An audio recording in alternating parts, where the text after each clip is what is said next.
Hey guys, how's it going? Welcome to my video. So I'm in a bit of a situation right now. I was at the mall for a little bit, uh, got some stuff, came back to my car, and guess what? It's cranking, but it's not starting. It's cranking, but it's not starting. So basically, um, I haven't had any issues with this car in a long while. Haven't had a single issue with this car in a long while. Changed up the alternator like about a year ago. Battery maybe a year and a half ago.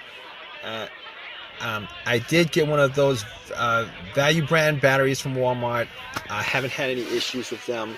But when this situation came up, first thing that popped up in my head was probably a battery issue, right? Probably a charging issue, probably a battery issue, probably some issues with the battery and the charging, something like that. So I was like, okay, maybe the value brand battery from Walmart went out on me. Never had that happen before. They're pretty good batteries. I swear by them. Did reviews on them, etc., etc. But anyway, first thing I did was I popped on my headlights just to see how bright they were, and they were pretty bright. All right, normally I did that just to see, just to have just to give myself an estimate of how strong the batteries were, and the batteries seemed like they were very strong. I thought it was the battery, but then I thought to myself, how strong was the crank? If you guys in this situation, you guys want to know how strong that crank is. Cranked it.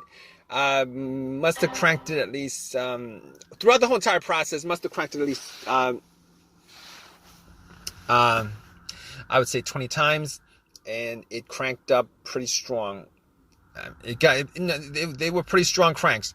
Weren't very weak cranks, very strong cranks. So I kind of thought it was the battery. Then I thought to myself, probably it wasn't the battery.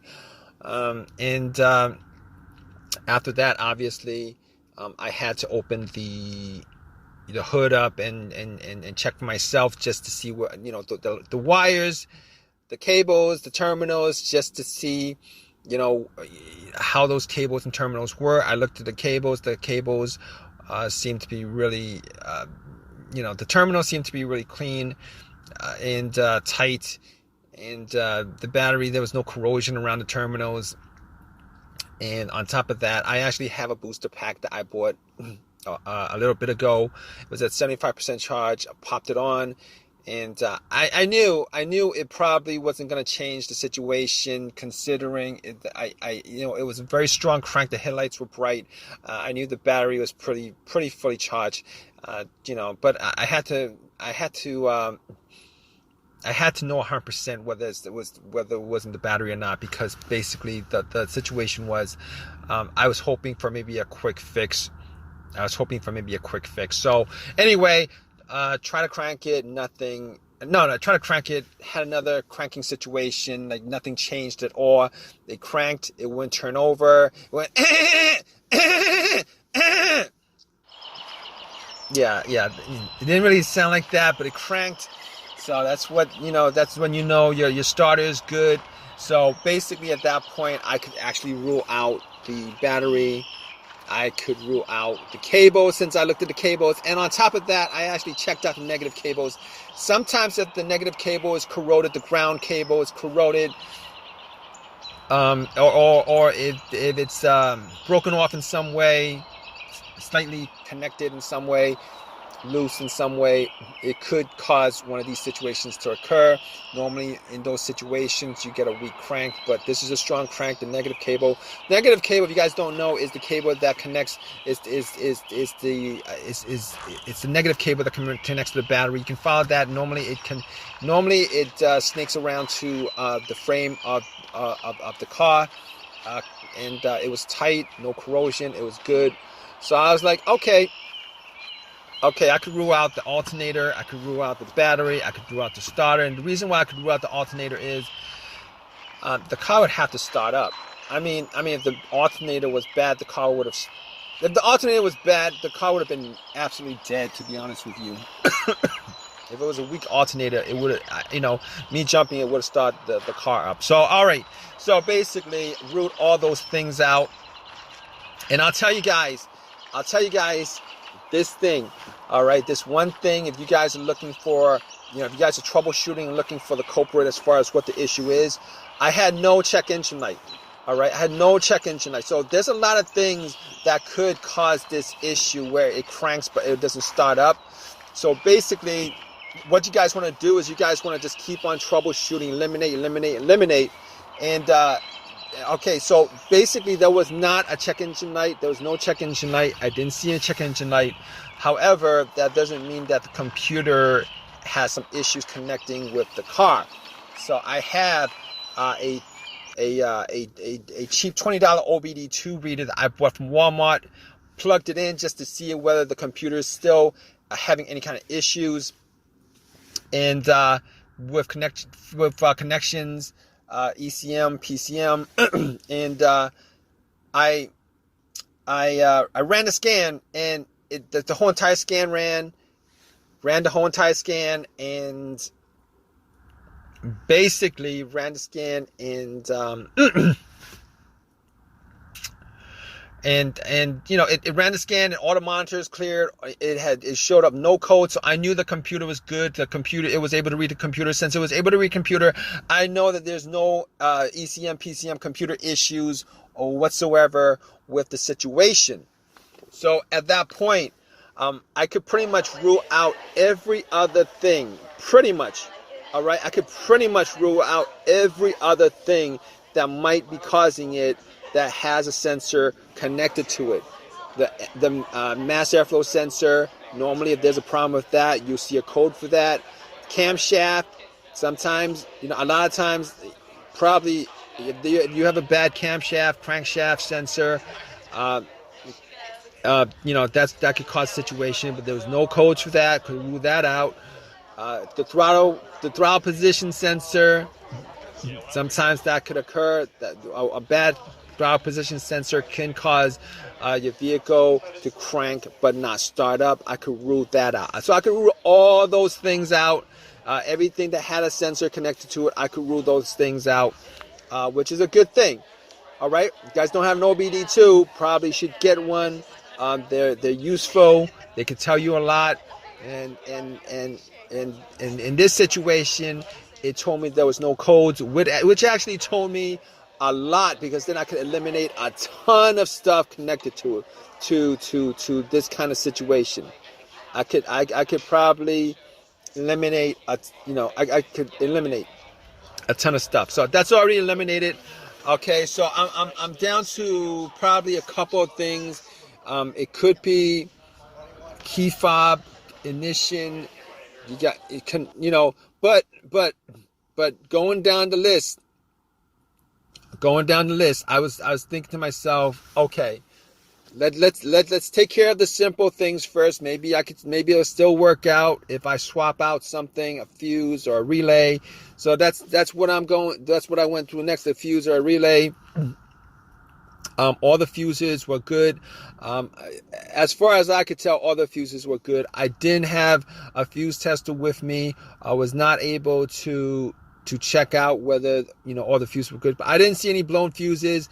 As far as the relay was concerned, I was thinking it probably could have been the fuel pump, something related to the fuel pump. So basically what I did was, I was in my car, and I'm in my car. I was in my car, and I turned the key. I turned it to the on position. I turned it to the on position. All right, that's the position. There's like three positions: accessories, the on position, and then the crank position. The on position is the on position. It's the position where you get it before it cranks up. Normally, at that stage, the car goes through a bunch of tests. Lights, all your lights are up on the dash. On top of that, it actually primes. It primes the fuel pump. It primes the fuel pump. So at that point, I was like, okay, let me see. I'm gonna see if I could hear the fuel pump priming. Normally, it's a whizzing sound. It's a short whizzing sound. All right, so I try to. Normally, what you want to do in this situation is, if you have at least two people in the car, In this situation, I didn't have two people on. It was just me. So I was actually trying to listen to it from the inside. I turned it on position, everything, and just to see whether it would actually, I could hear a prime, a whizzing, zzz, something like that kind of sound. Wasn't able to discern anything. Normally, if you want to listen to that kind of sound, you want to be as close to the fuel pump as possible. You could get right next to the gas cap, take the gas cover off, unlock the gas cover, take the gas cap off, and then listen as somebody puts it into the on position. Normally you don't want to crank it because it's kind of hard to hear, the whizzing of the fuel pump motor going and the and the car cranking up. So you want to put it to the on position. Only in the on position you will hear some kind of whizzing sound, some kind of motorized sound. But obviously I didn't have two people here. I did open my door, take off the gas cap, and put it in on position, see if I could hear it. Was not able to discern whether it turned on or not. Was not able to discern. So at that point, I actually did check out the relay. So what I did was I actually swapped out the relay to the fuel pump, and guess what? It didn't change anything. It didn't start. It didn't turn over. It just cranked like it did before. And like I said before, I told you guys I tried it 20 times. First couple of times, and then the fifth or sixth try, I put the booster pack on, and then for whatever reason, I just kept on trying to see if I could crank it, but it didn't work. So basically, I'm stuck, and AAA is supposed to get back to me on a time where they're going to pick up my car. And I'm definitely going to give you guys a heads up on what the situation is and how and what I did as far as, fixing, getting this back to back working again. All right, guys, stay tuned. I'm going to probably finish this up video with giving you guys what the fix was to this video.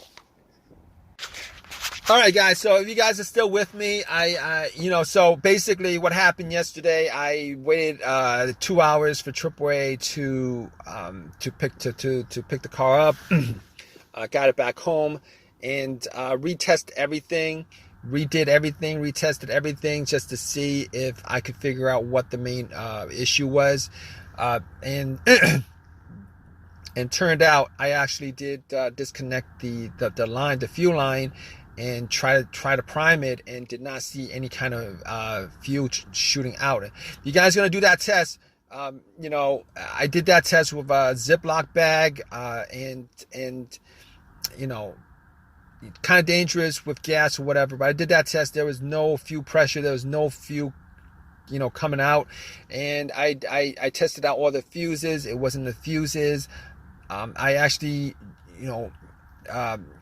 swapped out the relays again, did not do a single thing.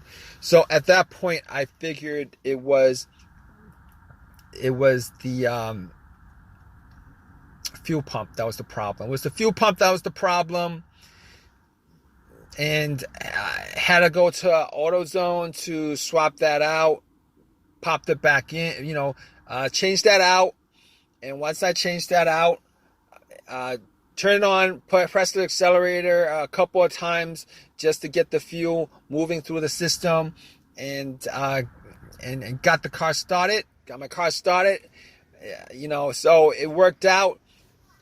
If you guys are in this situation and you guys are looking for a fix, hopefully you guys got one of these situations where it's either the fuse or the relay, one of those things, or a battery issue. But the situation with this, the thing with this situation was it was the fuel pump that was causing it. You guys could probably figure out like 90%. If you guys are troubleshooting this issue at this point, you guys could probably figure out what the issue is by going through all the troubleshooting steps that I pretty much put out in this video. If you guys have a comment, please leave a comment in the comment section. Please subscribe. Please give me a thumbs up. Really appreciate you guys. All right. Take care.